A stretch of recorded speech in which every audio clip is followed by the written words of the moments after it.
मंडी बहावलदीन से खबर आपको दें। स्पीकर कौमी असम्बली अयाज सादक की मीडिया से गुफ्तगू।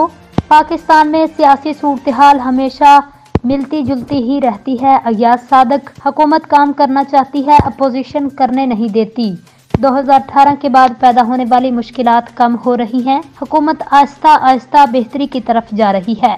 अफराते ज़र कम हो रही है, ज़र मुबादला और बरामदात भी बढ़ रही है। सबसे मुश्किल जॉब मेरी है, मेरा ताल्लुक सबसे अच्छा है। पाकिस्तान का अमेरिका, रूस, चाइना, खिलजी ममालिक से अच्छा ताल्लुक है। अयाज सादक, मंडी बहावलदीन, जो भी नया सदर आएगा इससे अच्छा ताल्लुक रहेगा। मखसूस नशिस्तों से मुतल्लिक इलेक्शन कमीशन को खत लिखकर जवाब का इंतजार कर रहे हैं।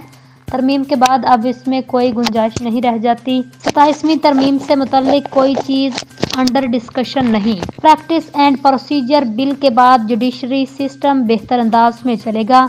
मुझे सवाबी में PTI के जलसे का इल्म नहीं, मगर best of luck. Ayaz Sadiq.